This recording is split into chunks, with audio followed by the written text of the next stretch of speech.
जय हिंद स्टूडेंट। आज हम लोग हिस्ट्री का टॉपिक डिस्कस करने वाले हैं, लेटर मुगल्स। जैसा कि हम लोग अपने प्रीवियस लेक्चर में देख चुके हैं कि how did Mughal came in existence in the politics of India and they gradually spreaded in various regions of India and they became extremely powerful by the middle of 16th century। इसके बाद मुग़लों का हमने पढ़ा है कि बाबर से लेकर के औरंगज़ेब तक लगभग 150 साल तक चार बड़े बड़े शासकों ने और कुछ कमज़ोर शासकों ने भारत पर शासन किया जो मुग़ल्स थे। मुग़लों का भारत के अधिकांश क्षेत्रों पर शासन रहा। जैसे हमने अपने वीडियो में पढ़ा है कि मुग़लों ने जो देन थी, हमारे जो इतिहास को मुग़लों की जो देन थी वो हमको दिखाई दी कि उन्होंने आर्किटेक्चरल ग्रोथ बहुत अच्छी की इंडिया में। उन्होंने देखा कि वो पेंटिंग की बहुत अच्छी ग्रोथ अपने साथ लेके आए और इंडिया में भी उन्होंने इसको एस्टेब्लिश किया and they developed Indo Islamic architectural on very extreme वे। उन्होंने उसको बहुत बड़े तरीके से उन्होंने उसको बड़े उसके रूप में उन्होंने डेवलप कर दिया इंडो इस्लामिक आर्किटेक्चर को। इसके अलावा फूडिंग बिहेवियर पर उनका इन्फ्लुएंस दिखता ही है। तो मुग़लों का जो एक्सट्रीमली जो पीरियड है जिसको कहते थे कि मुग़लों का बड़ा उत्कर्ष का काल है, वो हमारे यहाँ पर 1526 से लेकर के 1707 तक रहा। 1526 से 1707 तक रहा। इस पूरे के पीरियड में अगर हम देखेंगे तो बाबर, हुमायूं, अकबर, जहांगीर, शाहजहां, औरंगजेब ने शासन किया। इनका रूलिंग पीरियड था 1526 टू 1530। देन 1530 से लेकर के 1540 तक हुमायूं का रहा। फिर हुमायूं को हटाया गया गद्दी से शेरशाह सूरी के द्वारा। फिर यहाँ से आया दूसरा पीरियड 1555 से लेकर के 1556 तक। ये छोटा पीरियड था। तो हुमायूं 2 बार उसका कोरोनेशन हुआ। इसके बीच में शेरशाह का शासनकाल रहा। फिर आता है अकबर, एक्सट्रीमली पावरफुल, 1556 से लेकर के 1605 तक। ये वो पीरियड है जब मुग़लों ने भारत के अधिकांश क्षेत्रों पर सॉफ्टली शासन किया और ऐसा माना जाता कि अकबर का टॉलरेंट बिहेवियर ही इसके लिए उत्तरदायी था। जहांगीर ने 1605 टू 1627 तक रूल किया। देन 1627 टू 1658 ये वो पीरियड था जिसमें शाहजहां ने काल किया और ये आर्किटेक्चरल का गोल्डन पीरियड था। औरंगजेब ने 1658 से लेकर के 1707 तक रूल किया और फिर उसकी दक्कन में डेथ हो गई औरंगजेब की 1707 में। तो आप देखेंगे कि 1526 से लेकर के 1707 तक मुग़लों का जो पीरियड है वो एक गोल्डन पीरियड रहा जिसमें मुग़लों ने भारत के अधिकांश क्षेत्रों पर शासन किया। लेकिन औरंगजेब की कुछ ऐसी पॉलिसीज़ थी कि जिसके बाद मुग़लों का डेक्लाइन तय हुआ। आज हम उसी को पढ़ने वाले हैं। तो इनको कहते हैं प्रीमियर मुग़ल्स और उनको कहते हैं लेटर मुग़ल्स। लेटर मुग़ल्स इसका मतलब औरंगजेब के बाद के मुग़ल शासक। इन हिंदी दे आर कॉल्ड परवर्ती मुग़ल शासक। परवर्ती यानी बाद के उत्तर मुग़लकालीन रूलर्स। इसमें भी हम देखते हैं कि बाबर का अपब्रिंगिंग, हुमायूं की अपब्रिंगिंग और अकबर का टॉलरेंस पॉलिसी, जहांगीर का गोल्डन पीरियड ऑफ पेंटिंग, ये बहुत महत्वपूर्ण है, और शाहजहां का गोल्डन पीरियड ऑफ आर्किटेक्चर, ये दोनों ही बहुत फेमस हैं। और औरंगजेब की कहते हैं कि रेडिकल इस्लाम की पॉलिसी। अकबर जब यहाँ पर पॉलिसीज़ लेके आया तो अकबर की जो पॉलिसीज़ हैं उनको अगर आप ध्यान से देखेंगे तो अकबर ने एक पॉलिसी को जन्म दिया जिसे कहते थे दार उल हर्ब। दार उल हर्ब की पॉलिसी कहते थे, जिसे औरंगजेब ने दार उल इस्लाम की पॉलिसी में चेंज कर दिया। That is why Aurangzeb was radical Islamic follower. So he is not recognized for his policy of tolerance. तो ही वाज इनटॉलरेंट, इसीलिए ये माना जाता है कि औरंगजेब और अकबर दोनों एक ही डायनेस्टी के होते हुए दोनों को इतिहास में अलग अलग कामों के लिए याद किया जाता है। औरंगजेब को रेडिकल इस्लामिक रूल के लिए और अकबर को टॉलरेंस इस्लामिक रूल के लिए याद किया जाता है। ये दोनों में डिफरेंस, ठीक है। चलिए देखते हैं लेटर मुगल्स में कौन कौन से रूलर से और कैसे कैसे उन्होंने साथ काम किया। पहला 1707 में औरंगजेब की डेथ होती है, और औरंगजेब की जो डेथ होती है तो उसके जो 3 बेटे थे, पहला मुअज्जम,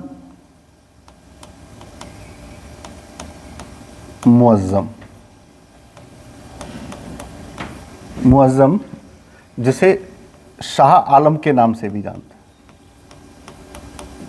शाह आलम, ठीक। दूसरा बेटा जिसका नाम है मोहम्मद आज़म, और तीसरा बेटा है, इसको शाह आज़म भी कहते हैं, शाह आज़म, और तीसरा बेटा है कामबख्श,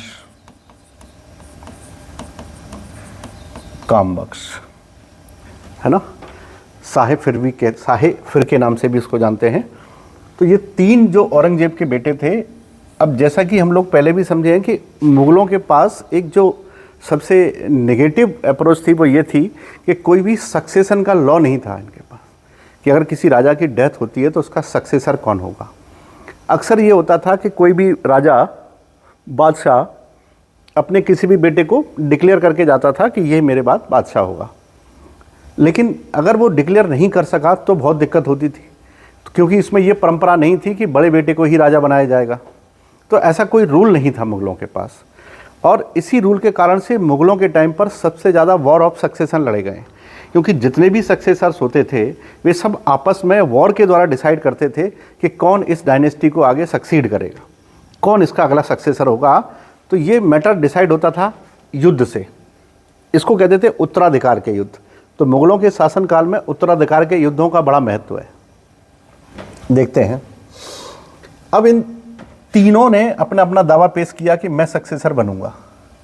फाइनली जो मुअज्जम था, इस मुअज्जम और आज़म के बीच में पहला युद्ध हुआ 1708 में।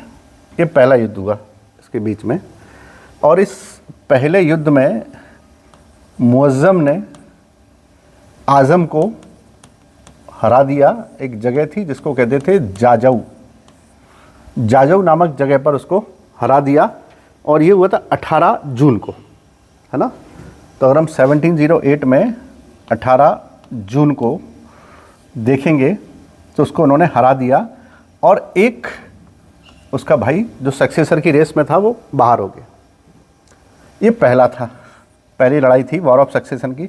दूसरी लड़ाई होती है, ये पहली इन दोनों के बीच में और दूसरी इन दोनों के बीच में, तो दूसरी में फिर से मुअज्जम प्लस कामबख्श, और इनके बीच में लड़ाई होती है 13 जनवरी 1709। तो ये लड़ाई यहाँ पर होती है, और कामबख्श को भी हरा दिया जाता है। और इस प्रकार से मुअज्जम ने, जिसे शाह आलम फर्स्ट के नाम से भी जानते हैं, इसको उस समय फर्स्ट नहीं कहते थे, जब इतिहास लिखा गया तब उसे फर्स्ट कहा गया, क्योंकि तब तक शाह आलम दूसरा भी आ चुका था। तो अभी तो कोई शाह आलम दूसरा था नहीं, तो उसे शाह आलम ही कहते थे। शाह आलम ने अपने दोनों भाइयों को जाजऊ और हैदराबाद या गोलकुंडा के युद्ध में पराजित करके गद्दी प्राप्त की, और औरंगजेब के बाद वह बादशाह बना, और बादशाह बनने के बाद उसने अपना टाइटल चेंज किया और उसका नाम हुआ बहादुर शाह। तो इसके बाद उसका बेटा मुअज्जम बहादुर शाह के नाम से राजा बना, ठीक। तो लेटर मुगल का पहला रूलर कौन है? बहादुर शाह। रूलिंग पीरियड क्या है इसका? 1707 to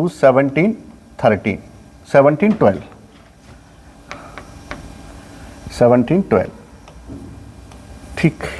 अब बहादुर शाह जब बादशाह बन गया तो उसने अपने पिताजी औरंगजेब के समय के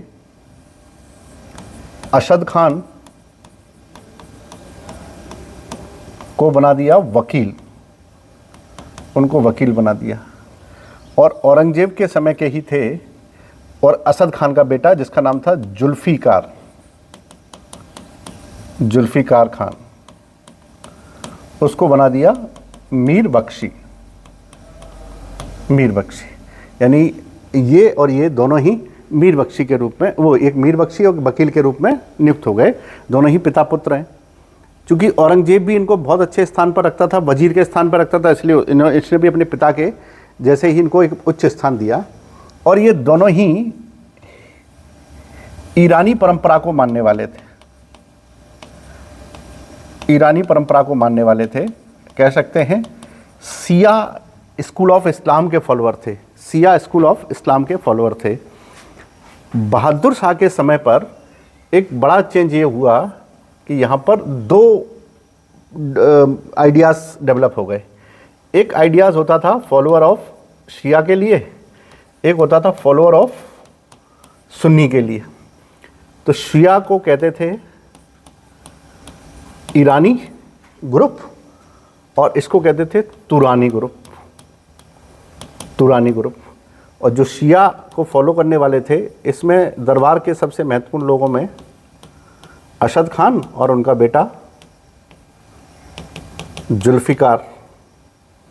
और तुरानियों की बात करेंगे तो इसमें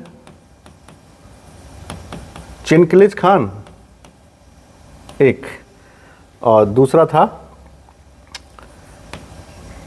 फिरोज।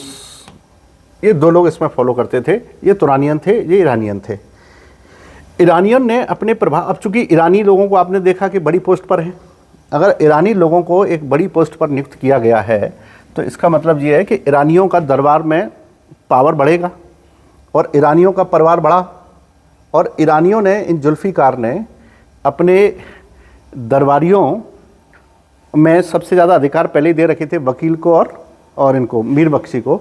तो वकील और मीर बख्शी ने इस क्षेत्र में अपने प्रभाव को बढ़ाने का निर्णय लिया और वे धीरे धीरे अपने प्रभाव को बढ़ाने लगे। एक समय ऐसा आया कि शासन के अधिकांश कार्यों की जिम्मेदारी केवल और केवल इन्हीं के पास रहने लगी। राजा यानी बादशाह का इन लोगों से कोई लेना देना नहीं। बादशाह राज्य के महत्वपूर्ण निर्णयों के मामले में कोई खबर रखता ही नहीं है।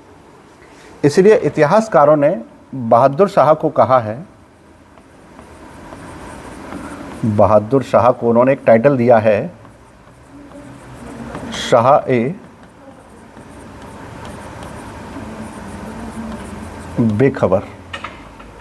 उसको टाइटल दिया गया शाह ए बेखबर के नाम से। ये जो टाइटल इसको दिया गया है, ये पूरा का पूरा जो टाइटल है ये इसी कारण से आया क्योंकि there was rapidly growing influence of Iranian to the court of Mughal. तो मुग़ल कोर्ट पर इसका बड़ा प्रभाव बढ़ने लगा। इसी समय पर बहादुर शाह के समय पर सिख जो गुरु थे उनका नाम था Govind Singh. Govind Singh 10th mentor of Sikhism, ये 10th मेंटर ऑफ सिखिज्म थे। और जो ये गोविंद सिंह थे, he helped Bahadur Shah in various matter. तो they both having very perfect good relation with each other. तो इनके रिलेशन तो ठीक ठाक थे गोविंद सिंह के और बहादुर शाह के। But because after the death of Govind Singh in 1708 the power of Sikhism was transferred to Banda Bahadur, Banda Bahadur Singh. Banda Bahadur Singh confirmed that he was having the soul of Govind Singh. उसके पास गोविंद सिंह की आत्मा है and he had such a capability like Govind Singh. तो गोविंद सिंह की death के बाद बंदा बहादुर ने मुग़लों के खिलाफ आक्रमण करना शुरू किए। तो आप याद रखिए, बहादुर शाह के गोविंद सिंह से अच्छे रिलेशन है, लेकिन गोविंद सिंह के बाद जो सक्सेसर आया है सिखिज्म में, उसके साथ उसके अच्छे रिलेशन नहीं है। और दोनों के बीच में काफ़ी लड़ाइयाँ हुई और बंदा सिंह ने भी बहुत सारे क्षेत्रों को छीन लिया मुग़लों से। जैसे उसमें से एक फेमस था लोहागढ़। लोहागढ़ की लड़ाई बहुत प्रसिद्ध है, जहाँ पर बंदा बहादुर को बंदा बहादुर को बहादुर शाह की सेनाओं ने घेर लिया। इस तरह से दरबार में लगातार बहादुर शाह प्रेशर में आता जा रहा है। उन सारे मामलों को झेलने की जिम्मेदारी केवल उन्हीं दो लोगों के पास है। अब वो लोग ये चाहते हैं कि कैसे भी करके बहादुर शाह को अपदस्थ किया जाए, ताकि बहादुर शाह के बाद बहादुर शाह की इसी पॉलिसी कारण से उसको शाही बेखबर कहा गया, उसको राजपाट के कामों से कोई लेना देना नहीं है। तो आप ध्यान देंगे, मैंने कहा था कि औरंगजेब के इसके जो बेटे थे, उन बेटों में से जैसे मोहम्मद आजम था, एक आजम शाह था और एक काम बख्श था, है ना। इन सभी में से बहादुर शाह ने ही काम करना शुरू किया है। ठीक, बहादुर शाह के बाद ये फिर पॉलिसी आई कि बहादुर शाह के दरबार में एक व्यक्ति आया। बहादुर शाह के दरबार में एक प्रतिनिधिमंडल भेजा गया। किसका था वो? डच। जो डच रूलर्स थे इंडिया में, जो ट्रेडर्स थे, वो बहादुर शाह के कोर्ट में पहुँचे। और बहादुर शाह के कोर्ट में पहुँचा, इसका नाम था कोटलर। कोटलर पहुँचा और कोटलर के साथ एक पुर्तगाली महिला भी पहुँची जिसका नाम था जूलियन। तो जो पुर्तगाली महिला थी उसका नाम था जूलियन।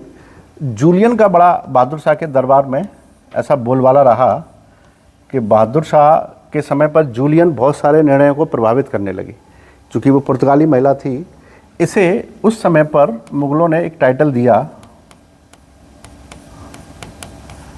बीबी फिदवा। बीबी फिदवा का टाइटल उसे दिया गया। तो याद रखिएगा, डच जो डेलीगेशन है वो बहादुर शाह के दरबार में पहुंचा है। और बहादुर शाह के दरबार में डच डेलीगेशन को लेके कौन गया है? कोटलर गया है, उसको कैटेलर भी कहते हैं।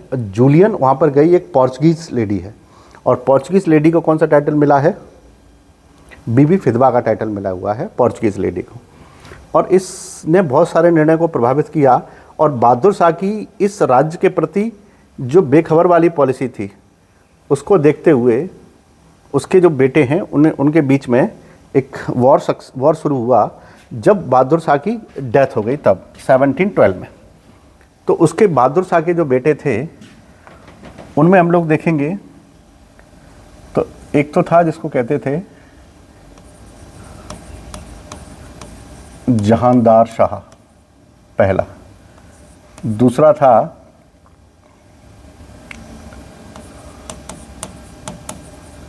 अजीम उस शान, और तीसरा, पहला, दूसरा और तीसरा था रफ़ी उस शान, और फोर्थ था जहान शाह। ये 4 बेटे थे। इन 4 बेटों में जो जहांदार शाह है, इस जहांदार शाह ने मदद ली किससे? जुल्फ़िकार से और उसके पिता असद खान से। तो उसने असद खान और जुल्फ़िकार खान से मदद ली। चूँकि इनसे मदद ली है और इनकी मदद से वो बादशाह बना है, और ये दोनों ही ईरानी गुट के हैं, तो उस समय ईरानियों का बड़ा बोलबाला हो गया मुग़लों के कोर्ट में। ईरानी बड़ा इन्फ्लुएंस करने लगे लोगों को। जहांदार शाह की स्थिति भी ठीक नहीं थी। जहांदार शाह ने अपने सारे अधिकार किसको दे दिए? जुल्फ़िकार को और असद खान को दे दिए। और असद खान और जुल्फ़िकार खान राज्य के सबसे बड़े कर्ता धर्ता हो गए, और ये मानते थे कि अगर हमें मुग़लों को ताकतवर करना है तो नॉर्थ इंडिया के जितने भी आसपास के राजपूत हैं उनको अपने साथ मिलाना पड़ेगा। यहीं पर जुल्फ़िकार खान के कहने पर ही राजा जय सिंह को एक टाइटल दिया गया, मिर्ज़ा राजा।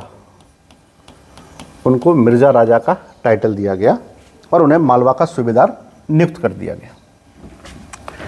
ऐसे ही एक और थे अजीत सिंह मारवाड़ के।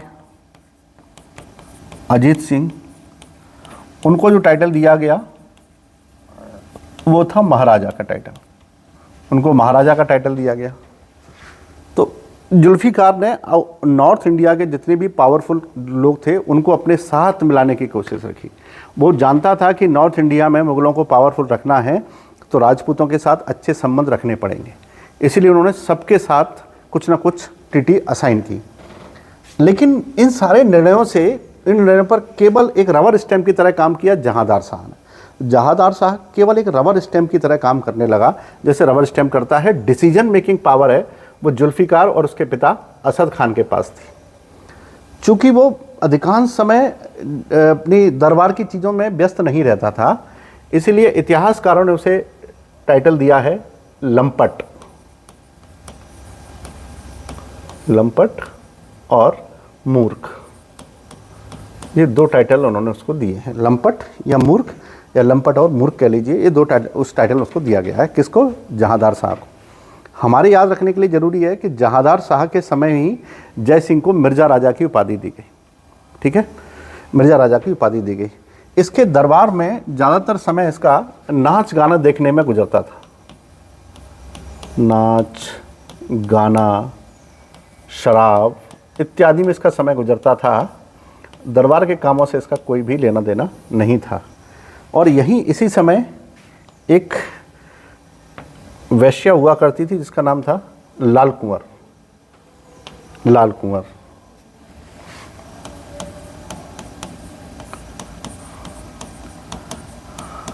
लाल कुंवर नाम की जो वैश्या थी उसका इसके ऊपर बड़ा प्रभाव था, जिस कारण से धीरे धीरे जुल्फ़िकार जैसे लोग बहुत ज़्यादा पावरफुल होते जा रहे थे और राजा उन कामों से, ज़रूरी कामों से दूर होता जा रहा था।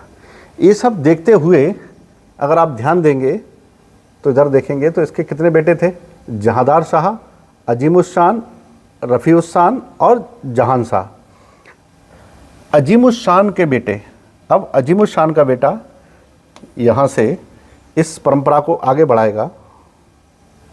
अजीमुशान का बेटा, अजीमुशान का जो बेटा था उसका नाम था फर्रुखसियर। फर्रुखसियर, अब चूंकि फर्रुखसियर को राजा बनना है तो उसे किसी न किसी की मदद तो लेनी पड़ेगी।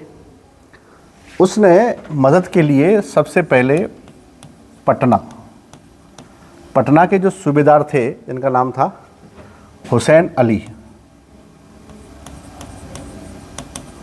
हुसैन अली, और एक थे इलाहाबाद के सूबेदार,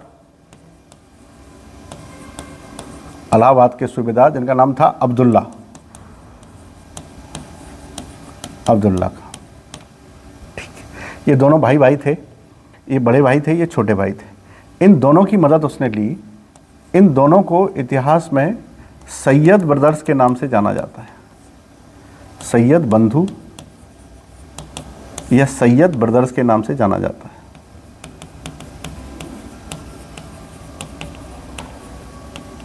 सैयद ब्रदर्स के नाम से जाना जाता है। इन दोनों ने फर्रुखसियर की मदद की और जहांदार शाह को एक युद्ध में मार दिया। और जहांदार शाह के मरने के बाद अब तीसरा मुग़ल रूलर आया है जिसका टाइटल है फर्रुखसियर, है ना। अब हम देखेंगे मुग़ल रूलर फर्रुखसियर।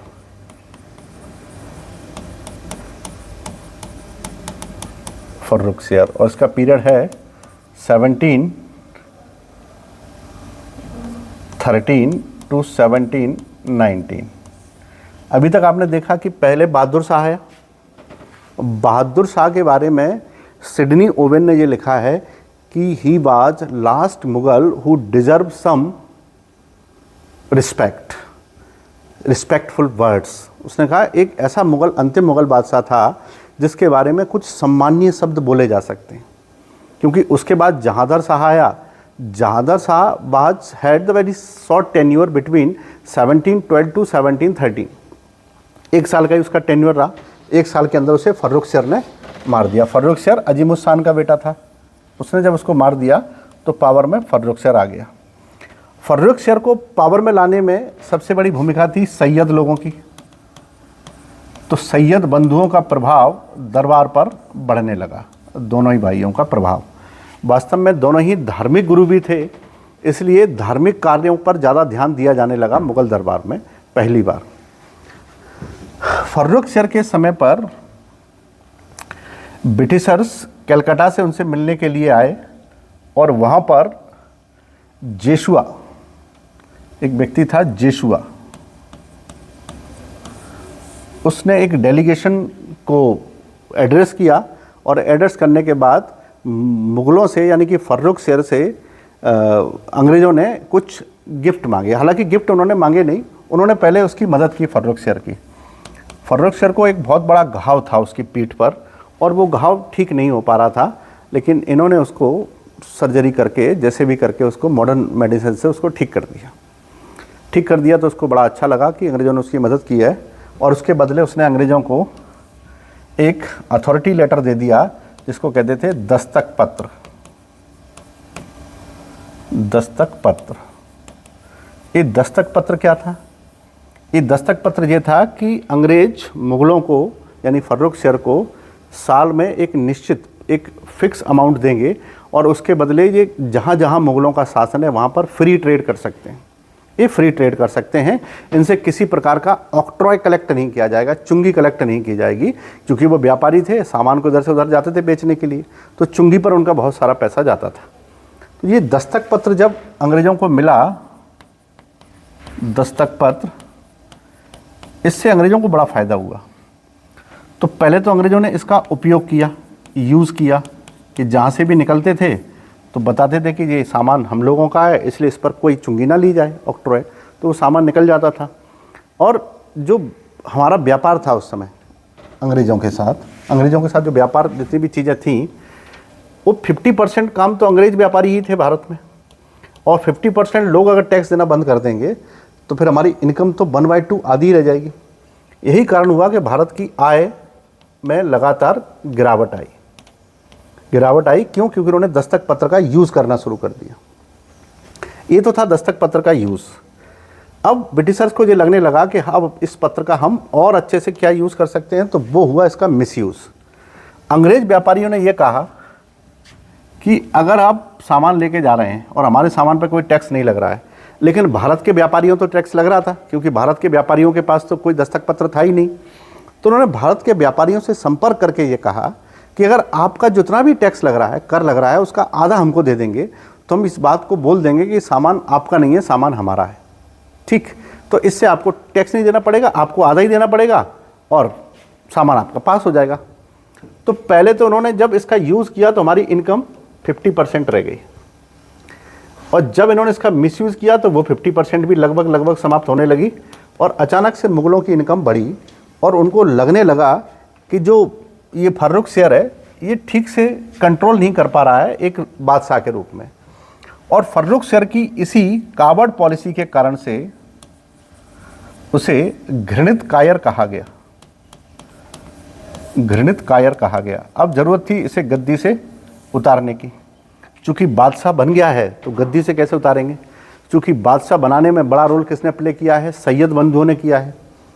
और सैयद बंधुओं ने ही यहाँ पर फर्रुखसियर के समय पर ही जुल्फ़िकार के फादर को अरेस्ट कर लिया और जुल्फ़िकार को मार दिया। ठीक, इस तरह से उन्होंने उसको अरेस्ट कर लिया, उसको मार दिया, यानी ईरानी प्रभाव को भी लगभग समाप्त कर दिया इन्होंने अपने दरबार में। तो सैयद बंधुओं ने सोचा कि क्यों ना ये राजा की जो पॉलिसी है, बादशाह की पॉलिसी है, उसको बदला जाए। इसके लिए राजा को भी बदलना पड़ेगा। अब चूंकि राजा को बनाया उन्होंने तो उनका बड़ा रोल है, किंग मेकर है वो। उन्होंने यहाँ पर सैयद बंधुओं ने मदद मांगी किससे? मराठों से, है ना। और अगर आप मॉडर्न हिस्ट्री पढ़े हैं पहले से या थोड़ा सा समझते हैं तो आपने पढ़ा होगा कि जो मराठा लोग थे उन्होंने साहू जी के समय पर मदद की थी सैयद बंधुओं की फर्रुखसियर को गद्दी से नीचे उतारने के लिए। फर्रुखसियर को गद्दी से नीचे उतारने के लिए मदद की थी, और उसके बदले उन्होंने बहुत सारे ट्रीटी और एग्रीमेंट भी साइन किए थे मदद करने के एक दूसरे के लिए। तो मराठों की मदद से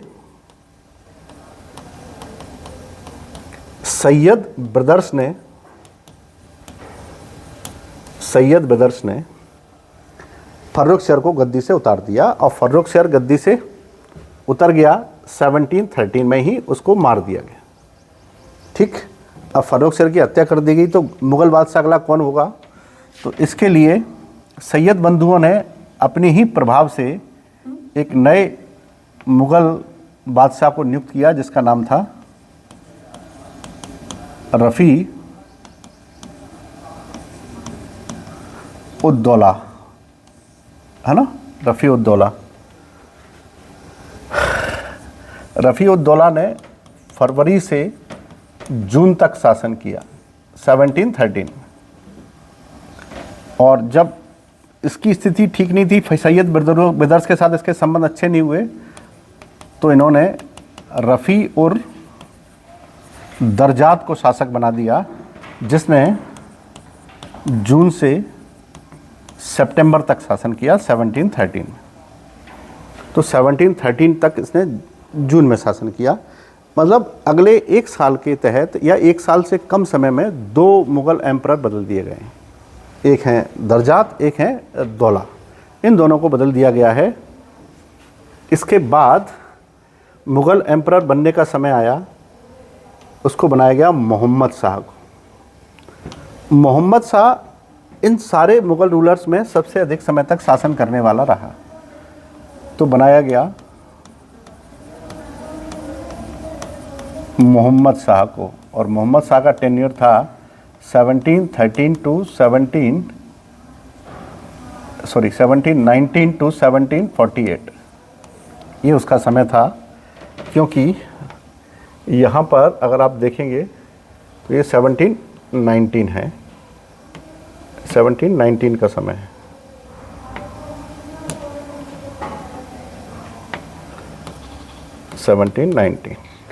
तो 19 से उसने शासन करना शुरू किया और 1748 तक रहा। मोहम्मद शाह के साथ एक और समस्या ये थी कि मोहम्मद शाह को ये लगता था कि वो बादशाह तो है, लेकिन उसके पास बादशाह के पूरे अधिकार नहीं हैं, because of Syed brothers. Syed brothers के कारण से उसको ऐसा लगता था कि उसके पास शासन की वास्तविक चाबी नहीं है। 1798 में बहुत सारे चेंजेस हुए। 1798 के बाद हैदराबाद स्टेट एक इंडिपेंडेंट किंगडम के रूप में अलग हुई। इसी समय बंगाल इंडिपेंडेंट किंगडम के रूप में अलग हुआ। इसी समय भोपाल इंडिपेंडेंट किंगडम के रूप में सेपरेट हुआ। तो it was the time when various independent kingdom got separated only because of the weakened ruling section of Mughals, as Awadh was also there. So such kind of so many independent political systems got developed in northern and middle India. तो इस कारण से जो मोहम्मद शाह है उसकी स्थिति लगातार कमज़ोर होती जा रही थी, and he was thinking against Sayyid brothers. So first of all, he decided to eliminate Sayyid brothers and their influence in Mughal court. तो first of all उसने हुसैन अली के अगेंस्ट में कॉन्स्पिरेसी की। इस कॉन्स्पिरेसी में मुग़ल दरबार के जितने भी ईरानी लोग थे उन सब ने बड़ा रोल प्ले किया, और उसमें कुदसिया बेगम भी थी। इन्होंने बड़ा रोल प्ले करते हुए इसको 1720 में मार दिया। 1720 में इसको मार दिया हमला करवा करके से, जिसका बदला लेने के लिए उसका भाई अब्दुल्ला आया, और फाइनली अब्दुल्ला को भी पॉइजन्स के द्वारा उसको जहर दे करके मरवा दिया गया। ये मरा 1722 में। तब आप देख सकते हैं कि 1722 तक आते आते मोहम्मद शाह ने अपने दो बड़े अपोनेंट को एंड कर दिया। एक था हुसैन अली और एक था अब्दुल्ला।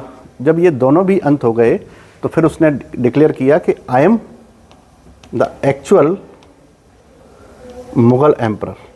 उसे असली मुग़ल एम्परर का बनने का अवसर तो तभी प्राप्त हुआ 1722 में, जब सैयद ब्रदर्स का प्रभाव उसके दरबार से समाप्त हो गया, या सैयद ब्रदर्स का प्रभाव मुग़ल दरबार से उसने उनको एलिमिनेट करके ख़त्म कर दिया।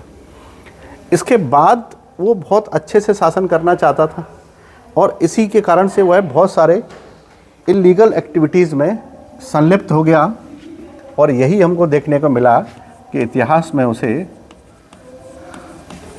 रंगीला जैसे टाइटल दिए गए।